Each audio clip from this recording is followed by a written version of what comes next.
Aujourd'hui, j'ai trouvé cet article que je trouve super intéressant sur Medium.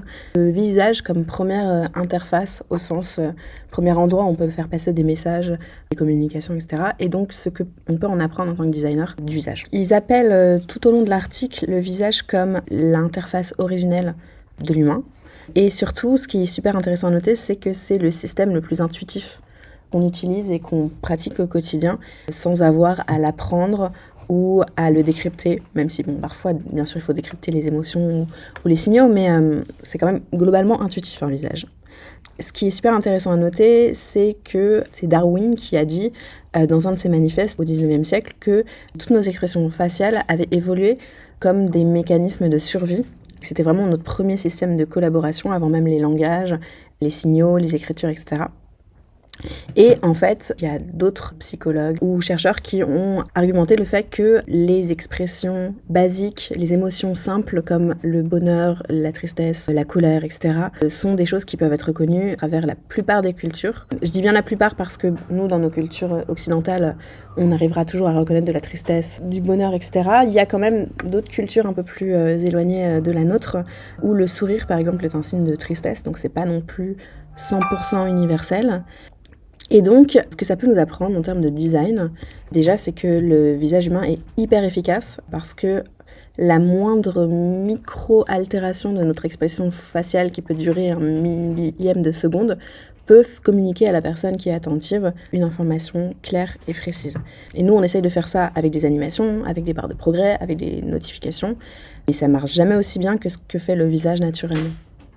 Il y a aussi beaucoup de cohérence en termes de visage, parce que même si chaque visage est unique, on arrive à avoir un équilibre entre l'individualité de chacun et des choses qu'on arrive à reconnaître parce qu'elles sont quand même standards, comme un sourire par exemple. Et donc ça, c'est des choses qu'on essaye de retrouver avec lui.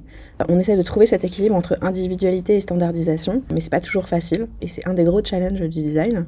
Il y a un des autres points qui est relevé aussi, c'est l'accessibilité. Bien sûr, tout visage n'est pas 100% accessible et 100% RG2A friendly, si on peut dire ça comme ça, parce qu'il y a toujours des personnes qui sont malvoyantes ou qui ont d'autres handicaps qui peuvent altérer leur perception du visage, mais c'est déjà beaucoup plus accessible que beaucoup des interfaces que l'on digitalise et sur lesquelles on essaie de mettre plein de critères pour les rendre de plus en plus accessibles sans jamais atteindre cet objectif-là.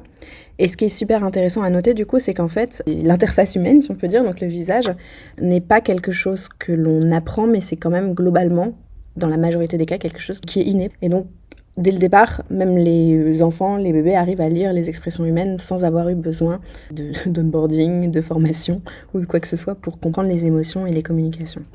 Donc bien sûr, ça fait penser aux emojis. C'est notre manière d'essayer de retranscrire les émotions et le visage humain dans des interfaces digitales. C'est déjà pas mal, ça permet d'ajouter un ton, une nuance quand on écrit des messages, par exemple, à des personnes.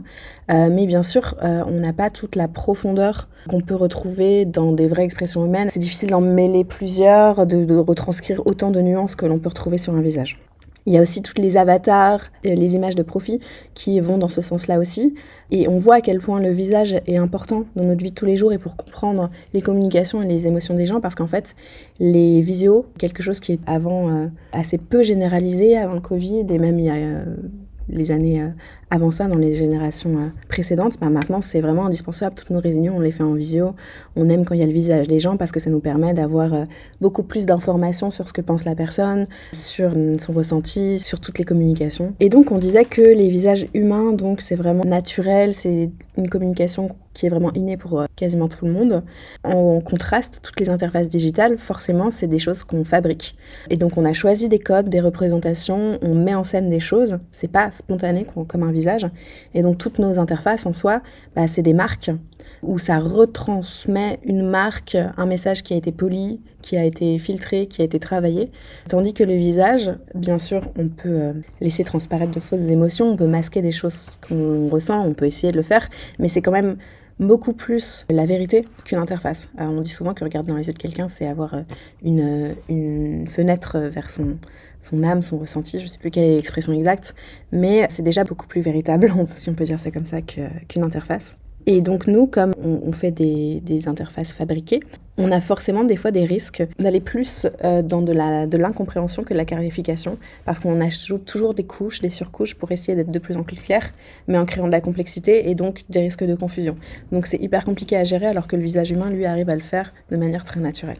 Donc globalement, ce qu'on peut apprendre du visage, déjà c'est l'humilité, parce que nous, on aura beau faire notre travail de la meilleure manière possible en essayant de crafter le parcours le plus méticuleux, le plus précis, le mieux fait du monde, on n'arrivera jamais à le faire aussi bien qu'un visage et qu'une communication naturelle. Par exemple, si on prend le contact visuel, lui, il va communiquer de la sincérité. Si on n'en met pas assez, c'est évasif. Si on met trop, ça peut être perçu comme agressif pour beaucoup de personnes. Donc, il faut trouver la bonne balance. Et donc, de la même manière, si on construit une application qui va tout le temps interrompre son utilisateur, le regarder, ça va être inconfortable pour l'utilisateur. Alors que si on ne le guide jamais, c'est comme si on était évasif, qu'on regardait ailleurs. Donc, il y a beaucoup de parallèles qui peuvent être faits. Pareil pour l'authenticité avec les micro-expressions, parce que les interfaces digitales se basent sur des réponses qui sont mises en scène, mais on essaye de reproduire des réflexes un peu subtils, un peu comme des réflexes et des micro-expressions humaines. Mais donc, ce qui est important de noter, c'est que peut-être si on s'appuie sur le visage, ce qui va être important, c'est pas tellement la performance, mais plutôt la présence. C'est pas tellement d'être toujours visible, cohérent, etc. Bien sûr, ça c'est important, mais ça va être d'avoir une présence plus naturelle tout au long de l'interface, qui est peut-être à repenser par rapport aux usages qu'on a aujourd'hui, pour avoir quelque chose de plus humain, de moins mis en scène, qui bien sûr le restera forcément parce que c'est construit, mais qui va plus accompagner l'utilisateur plutôt que agir comme une interface et donc quelque chose qui crée une barrière entre l'utilisateur et l'humain.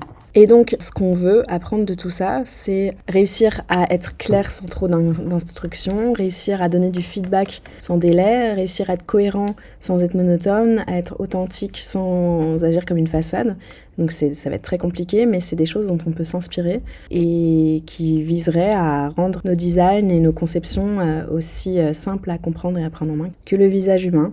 Et je pense que c'est tout un challenge, mais ça serait super chouette de voir comment on peut s'inspirer de tout ça.